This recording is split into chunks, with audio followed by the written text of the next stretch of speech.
In this episode of the short-term and service accommodation series, I'm going to be showing you how you can get into this game with little to no money down using the rent-to-rent strategy.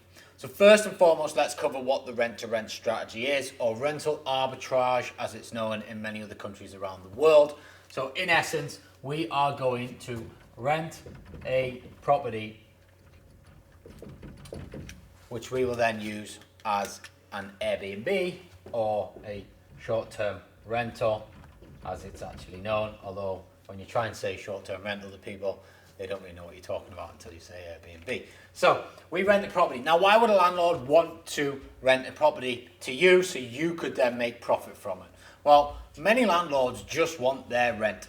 They're not really bothered who's going to be using the properties. They just want their rent. Now, it helps if you're credible and professional and they can trust you. For sure, you will acquire more deals. However, in the main, there's a lot of landlords that just see their property as an investment. They're not emotionally attached to it and they just want the money coming in for that property.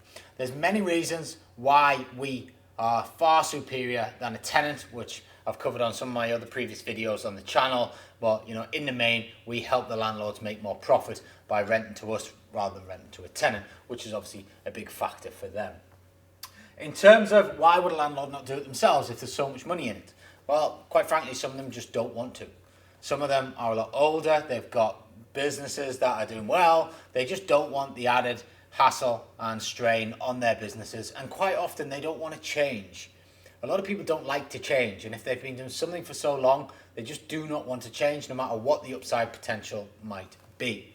So in the main, we can find a lot of stock. And when we're renting a property for short-term rental versus, say, renting for HMO, there is a lot more stock available because, as I explained in my previous videos in the series, a lot of houses, a lot of flats, there's a lot of different types of properties that work. Everything from studios all the way up to big houses, big apartment blocks, luxury villas, that sort of thing. So naturally, we've got the pick of all the stock. With HMOs, you typically need a 4, 5, 6, 7 bed house, if not more, to make them work financially on a rent-to-rent basis. Now, if you look down the average street, there's not loads of 5, 6, 7 bed houses. The majority of the stock is 1, 2, and 3 beds. So we get the lion's share of the stock, and that's fantastic, and it makes deal finding a lot more easier for this strategy.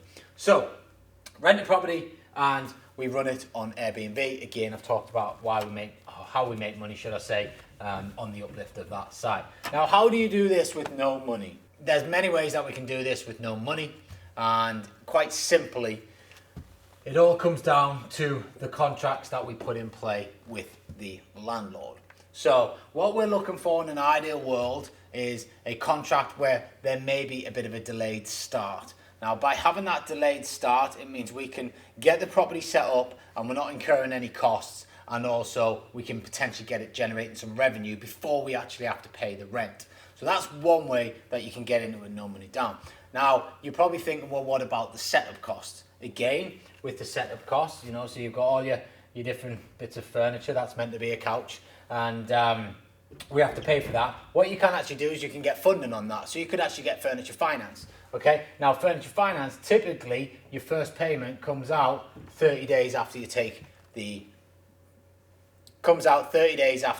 stock. So we're going to get paid instantly. That's the great thing about serviced accommodation. Okay, so what happens when we take a booking in? So we get a booking in from Airbnb.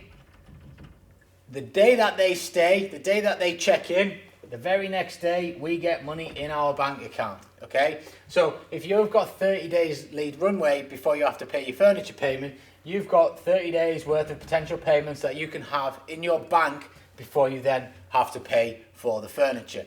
If we get a delayed start where we can get the keys and we can get going, we don't have to pay the rent till maybe 2 or 3 weeks down the line, then again, we get that delayed start and we start to collect money before we get in there. But this all comes down to you and how efficient you are at setting these things up. Now, deposits. Deposits is another thing that you can easily overcome and you don't have to pay up front. So for me, I don't pay deposits on my deals because we get deposits from the tenants, or should I say the guests. I don't pay deposits on my deals because we get deposits from the guests, and I thoroughly explain that to the landlord and I get them to understand why they don't need to take a deposit from me. So my entry into these type of deals is minimal.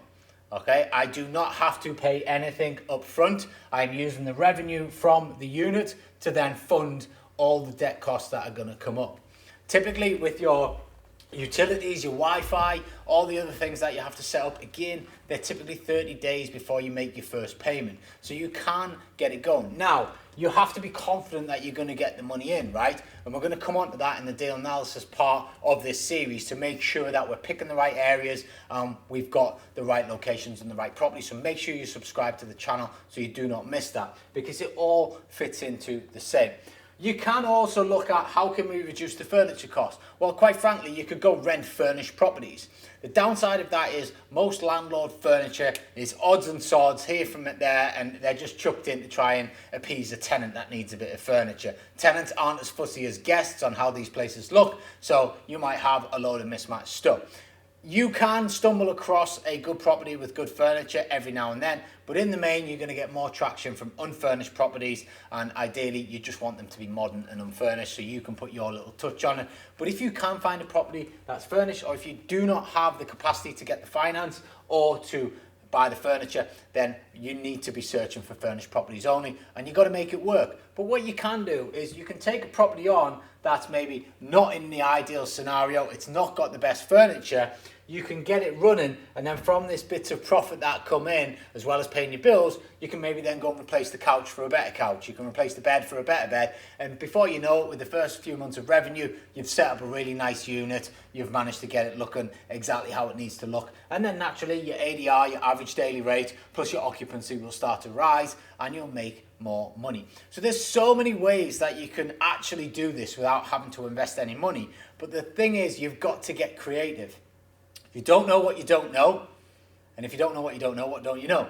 But when you do know it and you understand all the different ways that we can try and make things work and how the whole process works out in terms of when payments are due, how the different channels pay you out, when am I going to get revenue in, cash flow forecasts. You know, this is a business at the end of the day. You need to understand the ins and outs of it. You can then start pulling off these deals and it doesn't actually take any money out of your pocket. It's a fantastic business model. You know, with HMOs, you don't have this. Because if you get a 6-bed house, typically you're paying your rent. Even if you get a little settle period, you're paying your rent. It's going to take you anywhere from probably 4 to 8 weeks to get that house fully occupied. By the time you've done all your viewings, you've moved people in, you've waited for their contracts to end with their previous tenancy, and then they're coming into your property. So you've got void periods all the way through. With this game, we can earn money from the day we put it on. My first property, the minute I listed it, I had £3,500 worth of bookings within the first 5 days. I was hooked. I was blown away. And this stuff is normal, okay? When you live in this world, this is normal. It's not unnormal. It's not new. It happens all the time. 10 grand bookings, 5 grand bookings, 2 grand bookings, 20 grand bookings. This stuff happens in this game, and that's why it is such a fantastic industry to be in, and that's how you can get started, in my opinion and in my experience, with no money down. And on the next episode, we're going to be covering off how to find your first deal, so make sure you subscribe, and if you are enjoying the series, please give me a little like and comment to keep me going.